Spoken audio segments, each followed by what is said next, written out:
Ladies and gentlemen, please welcome to the stage, Dr. Ben Carson.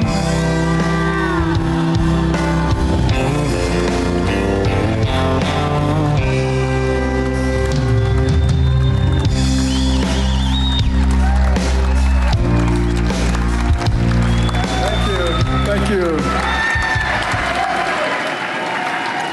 Well, it's wonderful to be here on a day like this. And, you know, 250 years ago, America was born in a Declaration of Independence that began with the revolutionary acknowledgement that our rights come from God and not from government.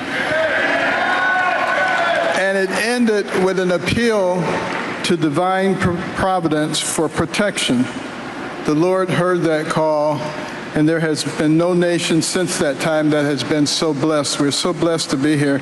You know, my wife and I have been to 68 countries, and I can tell you there is no place like America, and we need to make sure it stays that way.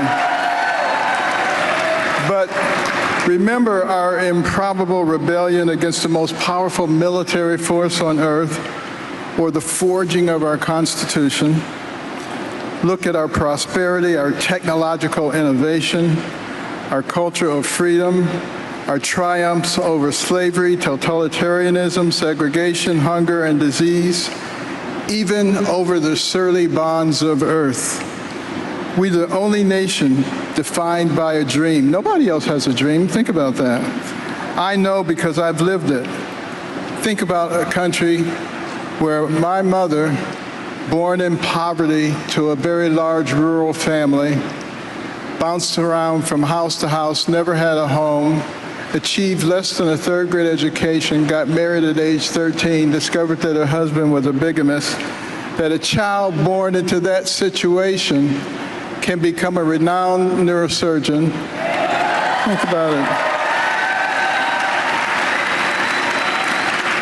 A cabinet secretary, a co-founder of a national scholarship program, author of New York Times bestsellers, a founder of a nonprofit think tank, Do Tank, etc. That can only happen in America, and that's why we have to keep that.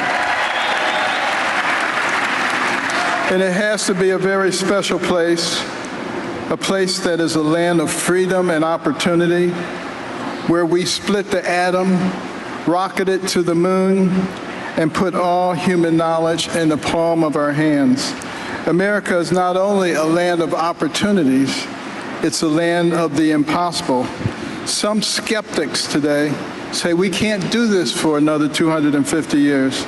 They say our policies are out of date and our systems are breaking down. But they're wrong, because it wasn't our policies and it wasn't our systems that made America great. It was our people, giving humble hearts to God and helping hands to each other. It was the American people that traveled the world to fight and die for the freedom of others. American people, through ingenuity, compassion, and sheer determination, have unleashed untold prosperity that has benefited every corner of the world. There is no problem that the American people will not tackle. And that is all because of the Almighty. The same God that answered the Founding Fathers' appeal for divine providence guided our nation through untold adversity and continues to guide her today. He helped us serve our nation by loving our neighbors, not canceling our neighbors if we disagree with them, by being good husbands, wives, fathers, mothers, citizens, friends. We do all that by loving the Lord our God with all of our heart, all of our mind, all of our spirit, and loving our neighbors as ourselves. And there are forces that are trying to get us to think that we're enemies based on race, age, income, gender, religion, political affiliation. But that doesn't make us enemies. Just because we have a disagreement, it tells you that your brain is alive, because if two people agree about everything, one of them isn't necessary. So I think we can do better. But to rededicate America to that mission this year, It's important that we honor and celebrate our nation's heroes. It's even more important that we emulate them. The lesson of the last 250 years is that in America, we don't wait for miracles. We get to work and let God work them through us. We need to discuss and learn from our history, the good, the bad, and the ugly. But the fortunate thing is there's a heck of a lot more good than there is bad and ugly. And as we rededicate America, let's boldly proclaim our values and make sure that we're not afraid of anything. Why have so many innovations and inventions come from our country? Because we were bold, because we were courageous. Be not afraid. What does God's word say? It says, He has not given us a spirit of fear, but of power and of love and of a strong mind, common sense. That's what God has given us, and we need to remember, we are not enemies.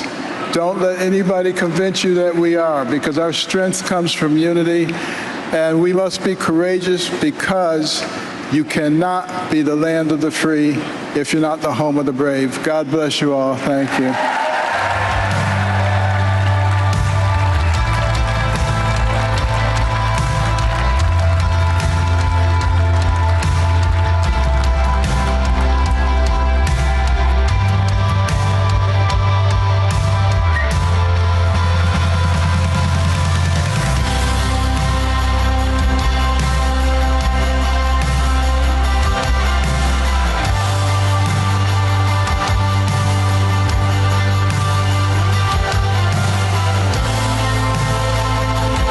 Ladies and gentlemen, please welcome back to the stage the Hillsdale College Chamber Choir.